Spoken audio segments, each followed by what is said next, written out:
सुना है इंसान जो भी कर्म करता है एक ना एक दिन वे वापस अवश्य ही आते हैं, चाहे किसी भी रूप में आए। जैसा कर्म वैसा फल।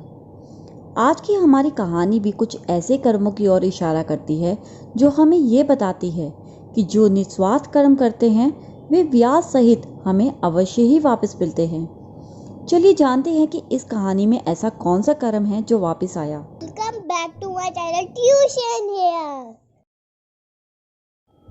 एक लड़का राहुल जो कि बहुत गरीब था, वे गली गली जाकर कुछ सामान बेचता था। गर्मियों के दिन थे, उसे भूख के मारे चक्कर आ रहे थे।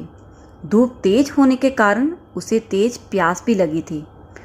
उसने अपने मन में सोचा कि अगर मैं घर वापस गया तो मेरा सारा सामान नहीं बिक पाएगा, इसलिए मुझे किसी के घर से ही मदद मांग लेनी चाहिए। गर्मी ज़्यादा होने के कारण सभी लोग अपने घर के अंदर थे और भूख और प्यास से बेहाल राहुल ने किसी घर का दरवाज़ा खटखटा दिया। तभी अंदर से एक लड़की बाहर आई जिसका नाम नेहा था। राहुल ने उससे बोला कि दीदी, मुझे थोड़ा सा पानी मिल सकता है?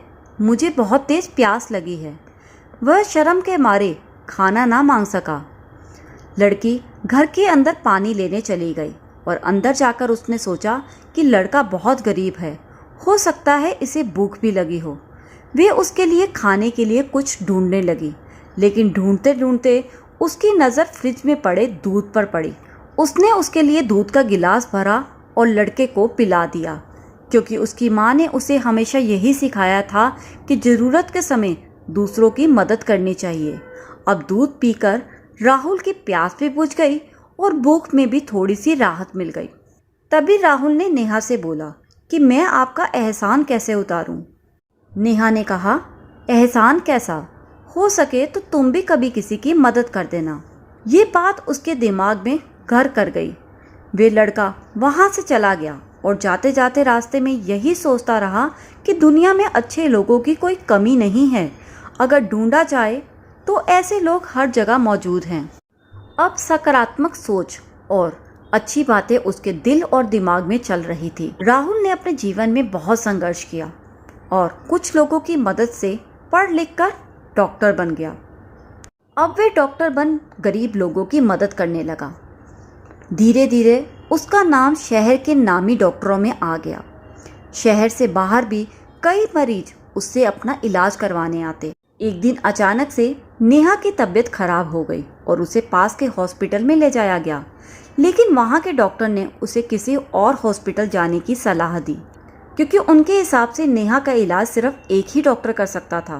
वे वहाँ चली गई और वहाँ के डॉक्टर ने उसका इलाज करना शुरू कर दिया। वे डॉक्टर कोई और नहीं था, वे डॉक्टर राहुल ही था। इलाज करते करते राहुल को भी पता चल ही गया कि अरे, ये तो वही दीदी हैं जिन्होंने कई वर्ष पहले मेरी मदद की थी। अब मैं इनका अच्छे से इलाज करके अपना ऋण भी चुका सकता हूँ। राहुल ने उन्हें कुछ नहीं बताया। नेहा के इलाज के बाद जब बिल देने की बारी आई तो उसे वहाँ से एक लिफाफा मिला जिसमें एक पत्र था कि आप बिल्कुल ठीक हैं। आप अपना बिल कई वर्ष पहले ही एक गरीब लड़के को दूध का गिलास पिलाकर चुका चुकी हैं। ये पढ़कर नेहा की आंखों में आंसू आ गए। वे उस डॉक्टर के पास गई और बोली, मैं आपका एहसान कैसे उतारूं? आप भगवान बनकर मेरे सामने आए हैं। तभी राहुल ने कहा कि जब हम बिना किसी स्वार्थ के दूसरों की मदद करते हैं तो एक दिन ब्याज सहित वे वापस हमें अवश्य ही मिलता है। देखा आप सबने कि कर्म किस प्रकार वापस आया। कर्म चाहे अच्छे हों चाहे बुरे, वापस अवश्य ही आते हैं। ये हम सबको याद रखना चाहिए। इसलिए आज से हमें भी ज़्यादा से ज़्यादा लोगों की मदद करनी चाहिए, क्योंकि इससे हमें वो खुशी मिलेगी जो दुनिया की किसी भी महंगी चीज़ से नहीं खरीदी जा सकती। और एक ना एक दिन हमारी की गई लोगों की मदद अच्छा परिणाम अवश्य ही लाती है। अगर आपको ये मेरी वीडियो अच्छी लगी हो तो इसे अपने दोस्तों के साथ शेयर करना ना भूलिए।